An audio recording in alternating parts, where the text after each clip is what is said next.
The idea behind this exhibition seems to be looking at the future through the ruins of the past.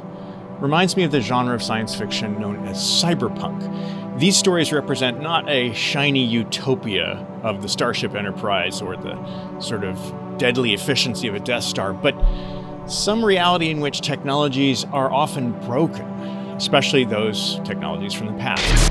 There's a scene, for example, in Bruce Sterling's novel Holy Fire, in which he describes this kind of junk store full of ancient storage media and broken augmented reality goggles that the sort of detectives of the story have to Frankenstein back together in order to unlock some clues from the past.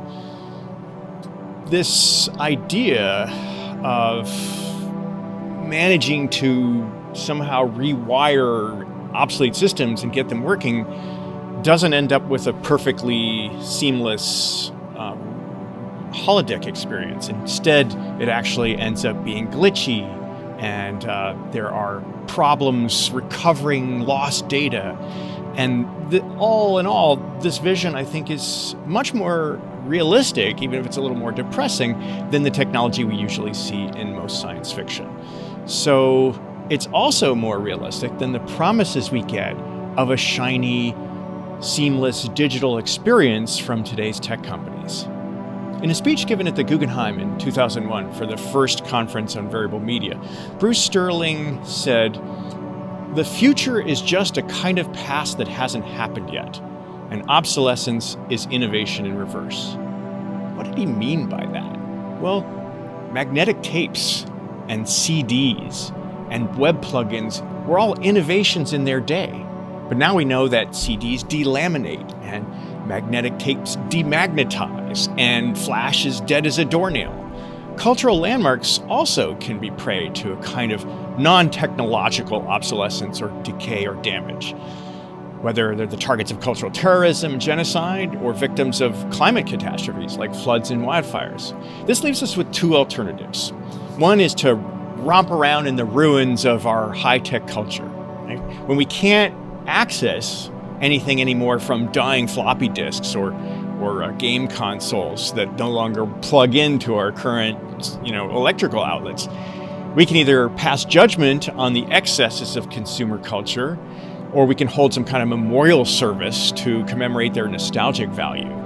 We see this impulse in Shinji Toya's investigation of the discarded rare earth metals of cell phone components that end up in landfills around the globe.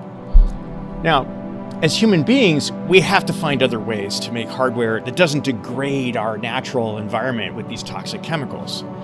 But as artists, we also have to acknowledge that new technologies are often hard to resist despite their dangers. So Eva Hesse famously died from inhaling toxic fumes of the resin she was using to produce these really beautiful, innovative fiberglass sculptures. And several of the rare earth minerals literally used in cell phones, including cadmium, cobalt, and chromium, have been mainstay ingredients for oil paints for centuries. You wouldn't be able to see Claude Monet's haystacks without the cadmium yellow paint he used to make them.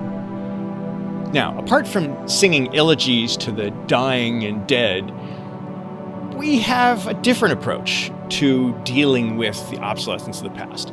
And that's to translate these older formats into newer mediums, accepting whatever changes may occur in the process. These techniques include migration, moving from an older format to a newer format, emulation, impersonating an older operating system, say, is common with computer games, or reinterpretation, which is really taking a very an approach that looks at the spirit of the original as opposed to the sort of literal atoms or bits that made up that original. We've seen increased attention in the preservation community for all three of these techniques. But of the three, reinterpretation takes the most liberties and yet is also the most powerful. So although professional archivists are reluctant to apply such a dramatically powerful and radical preservation strategy, reinterpretation has roots in millennia-old indigenous practices of perseverance. And artists have proven more than willing to step up to the challenge of reimagining what has been lost. So, as an example, without a good visual record to document shrinking biodiversity on our planet, the artists Sophia Crespo and Felica McCormick have used AI to construct these colorful visions of endangered species. Cultural icons can be endangered along with natural ones too, as evidenced by the ancient ruins that were vandalized in the mid-2010s by ISIS during the Syrian conflict. The artist Morishyn Alahari uses 3D modeling and printing to reimagine artifacts blown up by ISIS in 2015. Such acts of reconstruction are more than artistic fancy. They can have life or death consequences. The activist Basil Kartabil, whose photographs were used to create the first such reconstruction of a temple vandalized in Palmyra, was later captured and executed. Finally, reinterpretation can be a creative gambit as well as a preservation strategy.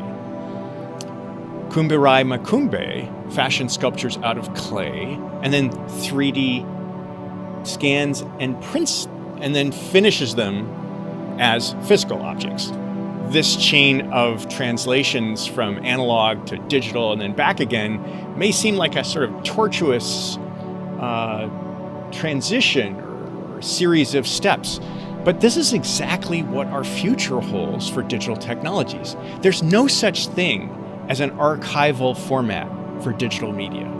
Any cultural artifact currently visible on a computer screen or made possible by kind of digital technologies will need to undergo similar transformations to survive in the future.